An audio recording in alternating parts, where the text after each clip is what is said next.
Trauma से कठपुतली के इस एपिसोड में आप देखेंगे कि रीबा से कह देती है तभी इनके मुझे समझ आ चुकी है कि जो कुछ कर रही थी तुम ही कर रही थी। इतने घिनौने खेल खेल के आखिर तुम्हें क्या मिलेगा।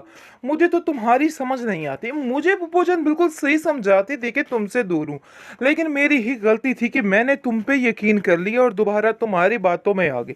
मुझे ऐसा नहीं करना चाहिए था। लेकिन जी आप देखेंगे यान कहता है कि मैं तुमसे मिलके सारी बात करना चाहता था, तुम्हें दिखाना चाहता था कि तुमने क्या क्या किया है। जिस पर वो कहती है कि तुम्हें फिर इस बात पे यकीन आ गया था। मुझे अफसोस इस चीज़ का है, लेकिन शायद अब जो यकीन मैं तुम पे करती थी वो मैं ना कर पाऊँ, क्योंकि तुमने जो कुछ किया है सरासर गलत किया है और इस चीज़ के लिए मैं तुम्हें कतई माफ़ नहीं करूँगी। आप देखेंगे कि बहुत ज़्यादा परेशान हो चुकी है रीबा, क्योंकि उसकी हर प्लानिंग जो है वो फेल होती जा रही है, यान के कान भरने से लेकर हर चीज़ तक। लेकिन जी आप देखेंगे यान कहता है कि छोड़ दो रीबा, मैं तो समझ गया था कि तुम हर चीज़ को ख़त्म करके एक नई ज़िंदगी की शुरुआत करने जा रही हो। मुझे क्या पता था कि तुम इतने घटिया काम करोगे कि सब कुछ ख़त्म हो जाएगा। आखिर तुम ऐसा कैसे कर सकती हो, मुझे तो यकीन ही नहीं आ रहा है। जिसको सुनकर वो कहती है कि तुमने मुझ पे यकीन आखिर किया तो किया क्यों। जाओ जाकर उस तबीन पर ही यकीन करो। अपनी आंखों देखा हाल देख के तुम इस तरह की हरकतें कर रहे हो, तो इसका मतलब है इन सब चीज़ों में तुम्हारा अपना ही कसूर है। आप देखेंगे कि वो कहता है कि मैं सब कुछ समझ गया हूँ और जान गया हूँ कि तुमने ये सब कुछ किया है। मैं पता नहीं क्यों फिर से तुम्हारी बातों में आ गया था और मुझे ऐसा लगा था कि वाकई तुम जो कुछ कह रही हो सच बोल रही हो। लेकिन अफसोस इस बात का रहा कि मैंने तबीन की बातों का यकीन नहीं किया, बल्कि उसकी हर बात को इग्नोर करने की कोशिश की है। इस पर रीवा कहती है कि इन सब चीज़ों में मेरा तो कोई कसूर नहीं और ना ही मैंने कुछ किया है, इसलिए बेहतर यही है कि मुझ पर इल्ज़ाम इन सब बातों का मत धरा जाए। बहुत ज़्यादा गुस्से में आ चुकी है अब जाकर ताबीन, और कहती है कि मुझे समझ नहीं आ रही कि आखिर आप लोग ऐसा कैसे कर सकते हैं, क्यों ये सब कुछ हो सकता है, क्यों आप ऐसा कर रहे हैं। जिस पर अयान कहता है कि मैं तुमसे माफ़ी मांगना चाहता हूँ, मैंने जो कुछ भी किया है, जो कुछ भी कर रहा हूँ। जिस पर वो कहती है कि नहीं, जाओ जाकर अभी भी रीबा की बात का यकीन करो कि रीबा अगर तुम्हें कहती है माफ़ करने का तो तुम कर देना, क्योंकि अब इस तरह के खोखले रिश्ते की बुनियाद जो है मैं नहीं रखना चाहती हूँ। बेहतर यही है कि जो मामले जहाँ तक थे वहीं पे ख़त्म कर दिए जाए। अब मज़ीद ऐसा वैसा कुछ भी नहीं हो सकता है।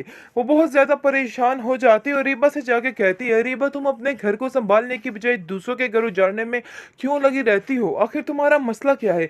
मुझे तो तुम्हारी कुछ समझ नहीं आती है। जिसको सुनकर रीबा कहती है कि तुम अपने काम से काम रखा करो, मैंने जो करना है मैं वही करूंगी, क्योंकि आप देखेंगे कि जो कुछ करना चाह रही थी यान के और तबीन के दरमियान दूरियां पैदा करके ऐसा वैसा कुछ भी नहीं हुआ है। सारी बात खुल के सामने आई, क्योंकि मजीद हारून ज्यादा देर तक इस जैसी चुड़ैल का साथ नहीं दे सकता है, क्योंकि वो समझ चुका है कि ये दूसरों की जिंदगी तबाह फना करने पे लगी हुई है। आप देखेंगे कि तबीन अपनी माँ से कहती है कि आप क्यों नहीं समझाती हैं रीबा को, क्यों दूसरों की जिंदगी में वबाल बनकर बैठी हुई है, आखिर क्यों ऐसी हरकतें कर देती है जिसकी वजह से मामलात खराब हो जाते हैं। आगे से आप देखेंगे कि उसकी माँ उसको उल्ट पुल्ट जवाब देती है और कहती है कि तुम्हें शर्म आनी चाहिए, किस तरह की बातें कर रही हो अपनी बहन के बारे में। तुम अभी भी उसके बारे में इतना खोट रखती हो, इतनी मैल रखती हो, मैं तो समझ भी नहीं सकती थी। जिसको सुनकर वो आगे से कहती है कि नहीं, आप नहीं जानती हैं कि इसने क्या किया है। रीबा ने फिर से वही हरकतें करने की कोशिश की हैं। आखिर मैं आपको कैसे यकीन दिलाऊं कि रीबा बिल्कुल भी ठीक नहीं है। आपको अभी भी इसको खींच के रखना होगा, क्योंकि अगर आप इसको ऐसे आज़ादी और छूट दे देंगे तो मामले ख़राब हो जाएंगे। बस मैं आपको यही बात समझाने की बार बार कोशिश कर रही हूँ, लेकिन शायद आपको मेरी बात की समझ ही नहीं आ रही है और आपको ऐसा लग रहा है कि मैं ही गलत कह रही हूँ। जिस पर उसको साफ साफ उसका बात का इनकार कर देती है सुनने से और कहती है कि चली जाओ यहाँ से। तुम तो शुरू से ही रीबा के खिलाफ हो, पता नहीं क्यों उसके बारे में फजूल और ऊटपटांग किस्म की बातें करती रहती हो। मैं तुम्हारी इन बातों का यकीन नहीं कर सकती, चाहे तुम जो मर्जी कर लो।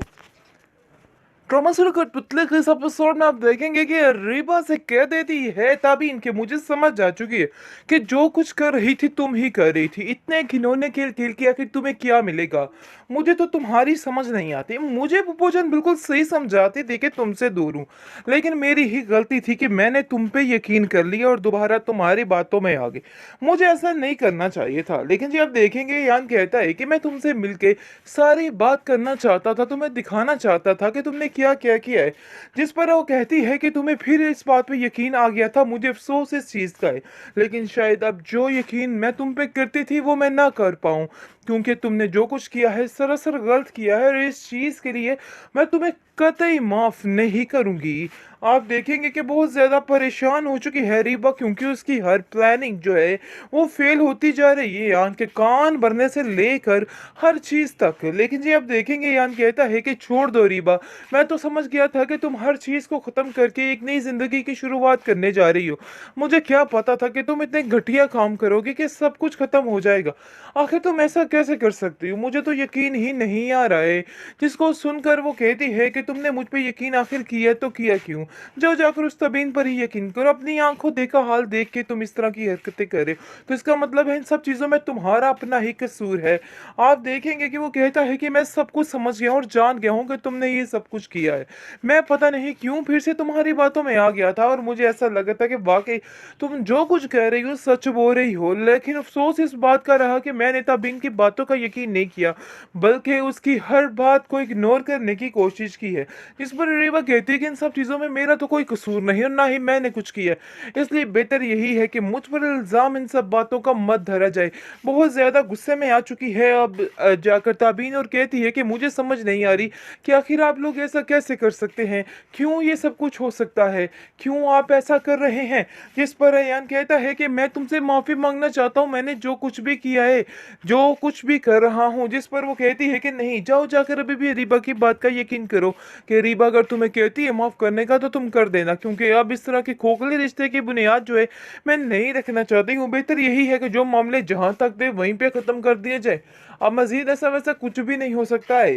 वो बहुत ज़्यादा परेशान हो जाती है और रीबा से जाके कहती है, रीबा तुम अपने घर को संभालने की बजाय दूसरों के घर उजाड़ने में क्यों लगी रहती हो? आखिर तुम्हारा मसला क्या है? मुझे तो तुम्हारी कुछ समझ नहीं आती है। जिसको सुनकर रीबा कहती है कि तुम अपने काम से काम रखा करो, मैंने जो करना है मैं वही करूँगी। क्योंकि आप देखेंगे कि जो कुछ करना चाह रही थी यान के और तबीन के दरमियान दूरियां पैदा करके ऐसा वैसा कुछ भी नहीं हुआ है। सारी बात खुल के सामने आई, क्योंकि मजीद हारून ज़्यादा देर तक इस जैसी चुड़ैल का साथ नहीं दे सकता है, क्योंकि वो समझ चुका है कि ये दूसरों की ज़िंदगी तबाह फना करने पे लगी हुई है।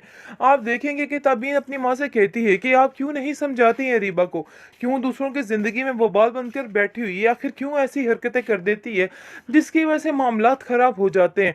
आगे से आप देखेंगे कि उसकी माँ उसको उल्ट पुल्ट जवाब देती है और कहती है कि तुम्हें शर्म आनी चाहिए, किस तरह की बातें कर रही हो अपनी बहन के बारे में, तुम अभी भी उसके बारे में इतना खोट रखती हो, इतनी मैल रखती हो, मैं तो समझ भी नहीं सकती थी। जिसको सुनकर वो आगे से कहती है कि नहीं, आप नहीं जानती हैं कि इसने क्या किया है। रीबा ने फिर से वही हरकतें करने की कोशिश की हैं। आखिर मैं आपको कैसे यकीन दिलाऊं कि रीबा बिल्कुल भी ठीक नहीं है। आपको अभी भी इसको खींच के रखना होगा, क्योंकि अगर आप इसको ऐसे आज़ादी और छूट दे देंगे तो मामले ख़राब हो जाएंगे।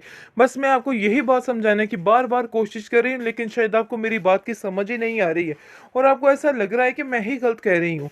जिस पर उसको साफ साफ उसका बात का इनकार कर देती है सुनने से और कहती है कि चली जाओ यहाँ से, तुम तो शुरू से ही रीबा के खिलाफ हो, पता नहीं क्यों उसके बारे में फजूल और ऊटपटांग किस्म की बातें करती रहती हो। मैं तुम्हारी इन बातों का यकीन नहीं कर सकती, चाहे तुम जो मर्जी कर लो।